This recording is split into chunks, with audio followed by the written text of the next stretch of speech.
Hello everybody, welcome back to my channel Trading Secrets. This channel is for entertainment purposes only. For those of you who do not know, my name is Ali. I have over 20 years experience teaching accounting, economics, business and law. Through this channel I'll be providing some stock analysis and a quick update on the $1 Million Challenge. So if anybody's not aware of this is a journey with an investment of $1,000 to a return of $1 million over a period of 3 years using a strategy called compound return investing. So the objective is try to get 201 trades, each with an average return of 3.5%. It's not 201 consecutive trades. We do take into account losses. So for further details about how to join us for less than $9 a month, information is available in the description below. In today's video, we're going to be looking at MMTLP and a follow-up from the previous video where we looked at the Congress meeting that took place with 17 members. And I'm also going to be sharing with you details of how a Congress subpoena works. And then we're also going to be looking at earnings, and in particular we're going to be focusing on earnings for SOFI as well as 3 other prominent stocks. So before we get started, let's have a look at what's happening in the market. So first headline here from Wall Street Journal: earnings seasons is shaping up nicely, investors don't seem to care. So the markets have been a little bit bearish, but if we have a look at the earnings for the week beginning October the 30th, we can actually see this is probably one of the biggest weeks of earnings of the year so far. Jam-packed. So on Monday we have SOFI, we have McDonald's, we have Pinterest.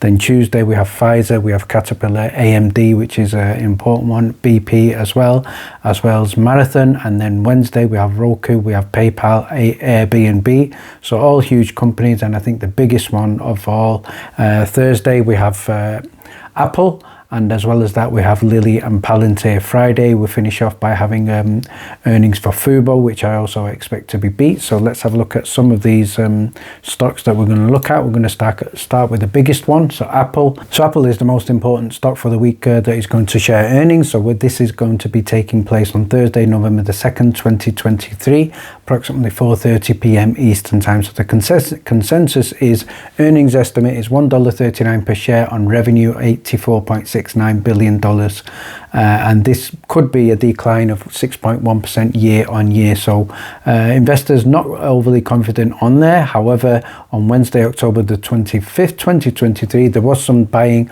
approximately 56,345 contracts for $195 put, expiring Friday, November the 17th, 2023. So it could be more interesting than we may expect. So let's have a look at AMD. AMD is expected to beat earnings, and they're going to report Tuesday, October the 31st, 4:15 p.m. Eastern Time, and the consensus is estimated at 68 cents per share on revenue of $5.4 billion, and that will be a decline of 3% year on year. And the earnings whisper is approximately 69 cents per share. So guidance of revenue is of 5.4 billion to 6 billion, and investors overall are bullish on AMD, so hopefully that is good. And let's now focus on SOFI. So SOFI is going to be reporting earnings Monday, October the 30th, 2023, 7 a.m. Eastern Time. So the consensus is a loss of 0.07 cents per share on revenue of $512 million.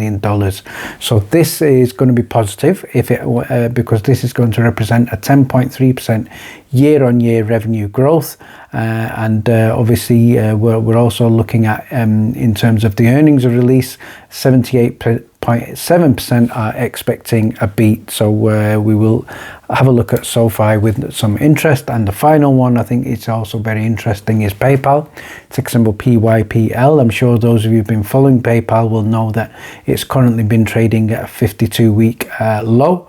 And some great buying opportunities possibly. So it is going to report earnings on Wednesday, November the 1st, 2023, 4:25 p.m. Eastern Time. And the consensus is estimated $1.23 per share on revenue of $7 billion. So that is likely to represent a 2.4% year-on-year revenue growth. And we're looking at $1.27 per share, probably beating guidance, and I think if that happens, I think there could be quite a significant bounce in PayPal. Let's now have a quick follow on from yesterday's video where we looked at the meeting that took place in Congress on Friday. So shout out here to Crucial Mix, who's posted that we are making progress in DC. Read about Syntax and Anatrade's 17 meetings in the Capitol and find out what you can do right now from home to keep the momentum going. So go ahead and check out the website mmtlpresources.com.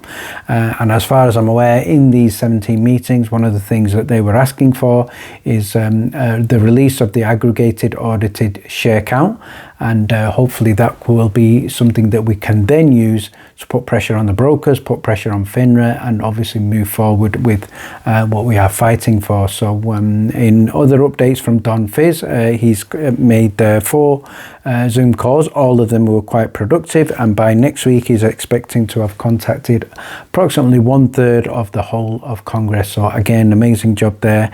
And he also stated we are making strong moves. So that's what Don is saying. He's got an average 4 calls a day, and he's fully booked Monday and Tuesday, and obviously expecting to follow on Wednesday onwards with more calls. So again, great progress there.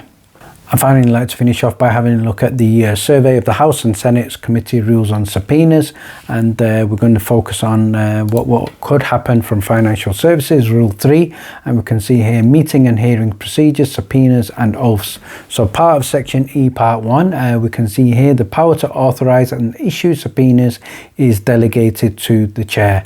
So the chair will provide written notice, and as such notice will include a full copy of this proposed subpoena, including any proposed document schedule. So obviously we do need pressure to be continued with Congress, who can then obviously lobby the chair, and the chair will be the one who is actually going to issue the subpoena. So we can see here in number 2, authorized subpoenas will then be signed by the chair.